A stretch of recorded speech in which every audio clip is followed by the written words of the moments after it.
Cancer का इलाज चल रहा है, घर वाले परेशान हैं, बीमारी का स्ट्रेस है, फाइनेंशियल स्ट्रेस है, ट्रीटमेंट कौन सा लेना है, कौन सा नहीं लेना, पेशेंट ने खाना खाना बंद कर दिया है, पेशेंट में वीकनेस बहुत ज़्यादा है।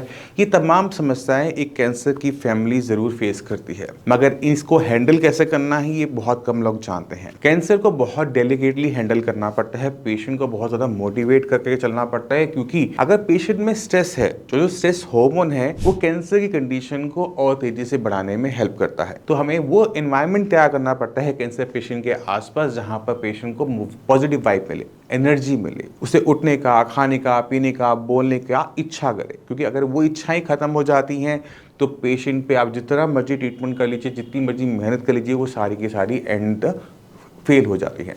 तो पहला काम हमने क्या करना है, पेशेंट के आसपास हमने ऐसा एनवायरनमेंट तैयार करना है जहां पर कैंसर छोटा हो, बीमारी छोटी हो। अरे कैंसर ही तो है, ठीक हो जाता है, देखो ना इनका ठीक हो गया, उनका ठीक हो गया। उनको सही एग्जाम्पल रखना कि इस पेशेंट ने कैंसर को इस तरह से हराया, उस पेशेंट ने कैंसर को इस तरह से हराया। उन्हें नेट पे स्टोरीज दिखाओ, वीडियोस दिखाओ जहाँ पे पेशेंट अपनी खुद आप बीती बता रहा है और वो कैसे कैंसर से निकला। पेशेंट के खाने पीने पे आपने बहुत ध्यान रखना कि पेशेंट खाना खाता रहे, खाना उनको थोड़ा सा ईजी टू डाइजेस्ट देना है, जो आराम से एब्जॉर्ब बॉडी में हो जाए, बॉडी को ताकत मिले। सूप पे ध्यान दो, सूप ज़्यादा दो, खिचड़ी जैसी पतली पतली आइटमें ज़रूर दो, जिससे उनकी बॉडी को जल्दी तरावट मिल सके। क्योंकि कैंसर से लड़ने के लिए हमारा इम्यून सिस्टम ही मेन ट्रीटमेंट होता है। इम्यून सिस्टम को जितना हम स्ट्रॉन्ग कर लेंगे उतना जल्दी पेशेंट रिकवर करता है। कैंसर में सबसे बड़ी दिक्कत क्या होती है कि वो रिकरेंट हो जाता है। एक बार हुआ, ठीक हुआ, कीमो करवाया, रेडियो करवाया, फिर दोबारा हो गया। जब भी दोबारा हो रहा है, ट्रीटमेंट बार बार हो रहा है, तो पेशेंट की हिम्मत टूटना शुरू करती है। मगर अगर हम पहली बार में ही अपने इम्यून सिस्टम को स्ट्रॉन्ग कर लेते हैं तो वहाँ पर हमें हेल्प मिलनी शुरू हो जाती है। तो पेशेंट की कुछ हॉबी ज़रूर रहती है। जैसे किसी पेशेंट को गाना गाना पसंद है, किसी को सिंगिंग पसंद है, किसी को डांस, किसी को वॉक करना, किसी को कहीं घूमना पसंद है।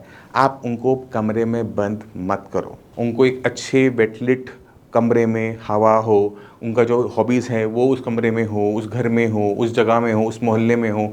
उनका घूमने का मन है तो उनको घुमाने ले जाओ, मॉल्स में लेके जाओ। क्योंकि जितना उनको डिस्ट्रैक्ट रखोगे बीमारी से, उतना वो हैप्पी फील करेंगे। जितना वो हैप्पी फील करेंगे, बॉडी में हैप्पी हार्मोन्स इकट्ठे होने शुरू होंगे और बॉडी का जो इम्यून सिस्टम है वो रिस्पॉन्ड करना शुरू करेगा। जो लोग उनके आसपास ये गंदी न्यूज़ लेकर आते हैं या फिर कहते हैं कि पेशेंट को डीमोटिवेट करते हैं, उनसे अपने पेशेंट को दूर बनाए रखो। क्योंकि अगर आपने जितने भी पेशेंट को सुना होगा कि जो कैंसर को लड़कर जीतकर वापस आए हैं, उनको जो दोबारा कैंसर नहीं हुआ, उनमें एक कॉमन चीज़ होती है कि वो बहुत ज़्यादा पॉजिटिव एनर्जी से भरे हुए होते हैं। उनके लिए कैंसर डेथ नहीं होता, कैंसर एक चैलेंज होता है और वो चैलेंज को बिल्कुल हेड ऑन लेते हैं। तो कैंसर को आपने चैलेंज मानना है बट डेथ नहीं मानना। ये दोनों चीज़ों में बहुत फर्क है, इसको समझने की कोशिश कीजिएगा। अक्सर क्या होता है कि पेशेंट को कैंसर होता है, अरे मैं तो मर गया, अब तो मेरी ज़िंदगी ख़त्म, वो उसको डेथ मान लेता है। जबकि कैंसर एक चैलेंज होता है जिसको हमें हेड ऑन लेना होता है, ना सिर्फ पेशेंट ने बल्कि उसकी पूरी फैमिली ने। तो पेशेंट की डाइट से लेकर एक्सरसाइज से लेकर उसकी हॉबीज तक, उसके आसपास के एनवायरनमेंट पे हर छोटी छोटी बारीकियों पे काम करना शुरू करोगे तो आपको रिजल्ट देखने को ज़रूर मिलेगा। पेशेंट को अगर हवा पसंद नहीं आ रही है तो चेंज द लोकेशन, घर पसंद नहीं आ रहा है तो चेंज द घर, लोग पसंद नहीं आ रहे तो चेंज द नेबर्स, सब बदल दो। पेशेंट को आपने वो पॉजिटिव एनवायरनमेंट देना होगा, तब जाकर आपको रिजल्ट्स मिलते हैं अच्छे। आई होप ये वीडियो आपके बहुत काम आएगी। इन सारी चीज़ों को अपने पेशेंट के आसपास अप्लाई कीजिएगा और उनके अंदर चेंजेस खुद देखिएगा।